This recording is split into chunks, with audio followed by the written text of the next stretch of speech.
Hi there, Sandra here from Createinspain with a short video today.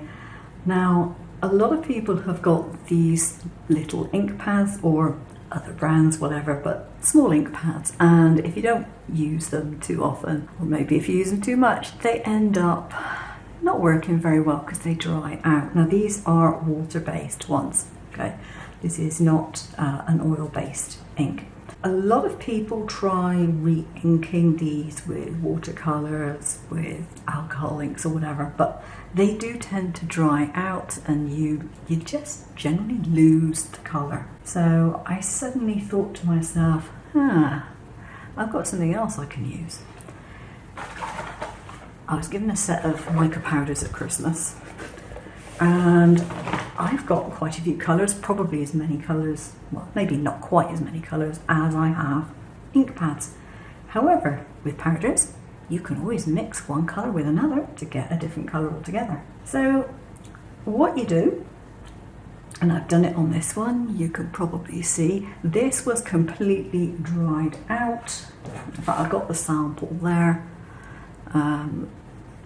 Yeah, hardly any colour at all. And all I did was I took some mica powder from here, just opened it up, tap the brush in, tap it over there, rub it over while it's still dry, and then add a couple of drops of water. And then you can get your stamp.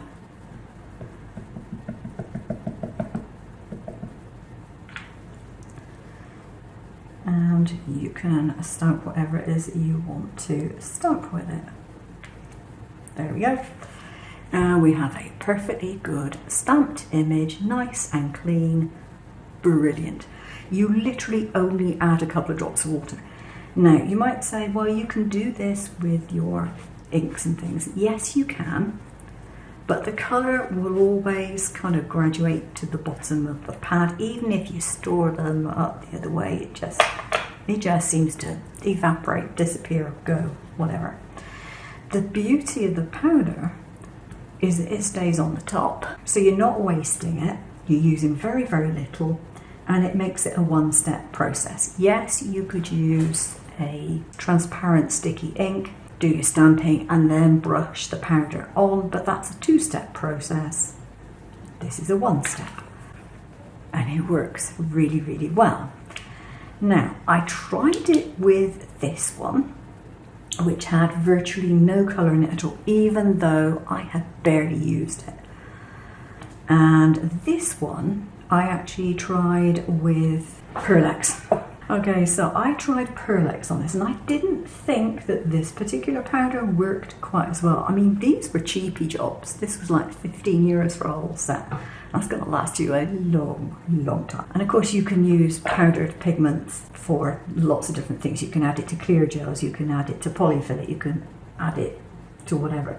You can put it in floor polish and make a paint with it. You can add it to glycerin and whatever.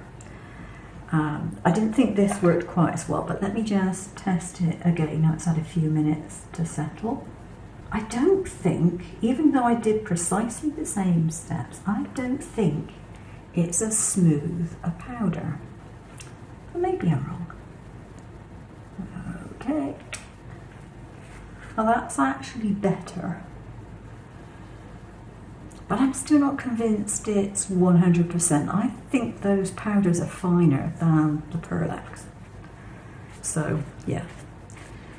Pearl-Ex is pretty expensive and those were cheap. So, why pay more than you have to? So I did that one, and earlier I did this one because it was one of my favourite colours, but it was extremely dry.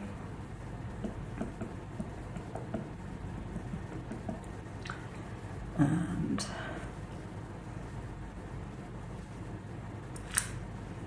oops, I didn't press that down very well, did I? But you can see it works really, really well. And if I put a finger across it, it's not going anywhere.